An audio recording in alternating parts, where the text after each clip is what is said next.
at war with the Republic here. We're also at war with other elements here. And I'm just wondering, in the future, will we have an Australian constitution at all? I mean, the things that are happening in Asia at the moment worries me, and I'd like you to talk about whether you think the 4-year plan in China will bring us into war. Because the 4-year plan, once the Chinese become self-sufficient, I'm just wondering what will happen in this area. Well, that is a very wide political question. Pardon? Very wide question, and I was going to mention one aspect of the Beijing influence, which does relate to the Constitution. As you probably know, if there's ever a politician's republic, the father will be Paul Keating, because it was Paul Keating who really put it on the agenda, and he appointed Malcolm Turnbull, the head of the Republic Advisory Committee. I've since been told that he wasn't Paul Keating's first choice. I'd like to know who that was.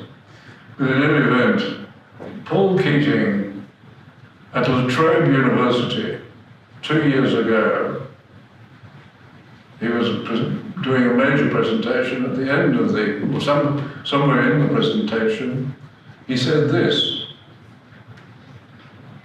"The government of the People's Republic of China has proved to be, over the last 20 years, I've not got the right number of years in my mind, 20 or 30 years, the best government in the world." The best government in the world. Now that clearly indicated to me the sort of republic that Paul Keating had in mind. It's also interesting to note, and I won't mention the name because I'm well aware of the laws of defamation, the names, but there are a significant number of former politicians who are on the payroll of corporations, some very close to them. Well, all corporations in China are under the ultimate control and direction of the communist government. Having an investor from the People's Republic of China is not like having an investor from Belgium or the Netherlands or the United States or the United Kingdom. They are seen as agents of the government and have branches of the Communist Party within and apparatchiks of the party.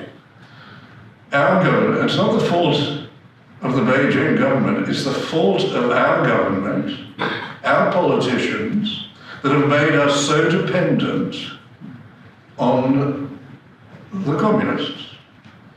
The politicians have allowed the investment in our prime assets, our premium assets, even strategic assets, like the Port of Darwin, have been allowed. These have to be approved by the Treasurer, and they have been approved. And when it comes to our farms, our wonderful farms, sometimes it is alleged, I've seen allegations that there have been higher bidders than the bidder from the People's Republic.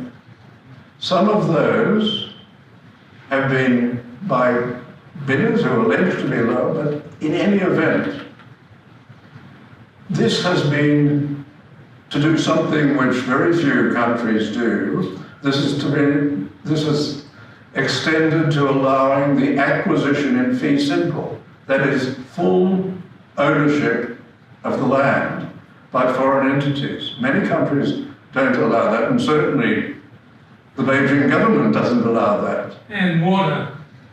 And water, yes, you're quite right. Yes, water, the extraordinary thing is that the government, you're quite right, the government split the ownership of water from the land and allowed the water to be sold, saying that it would not end up with speculators.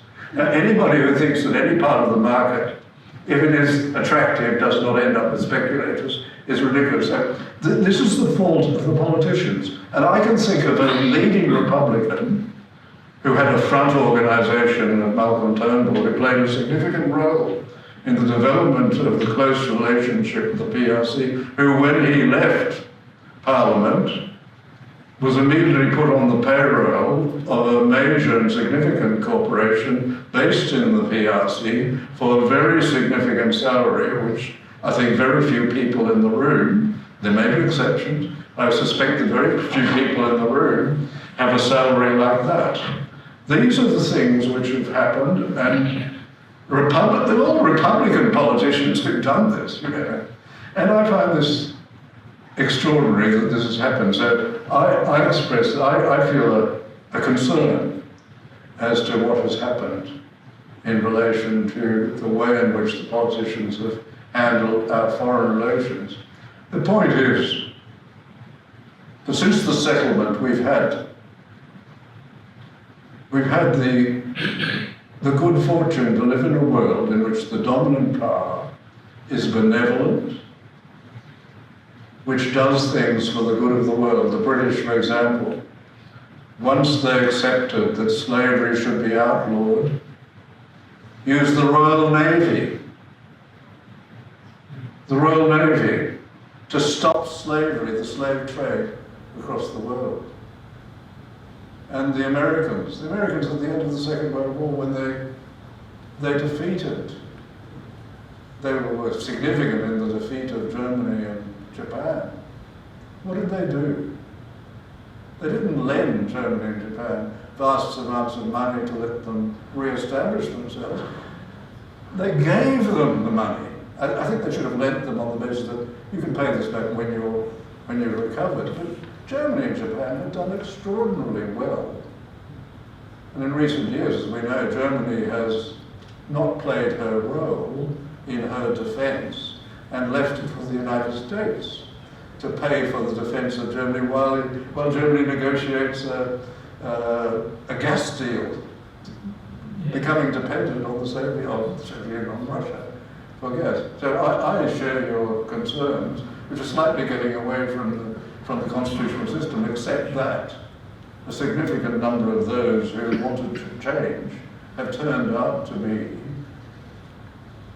in the Beijing lobby, as some people call it. Are there is there anything outside? He's done was at some time ago.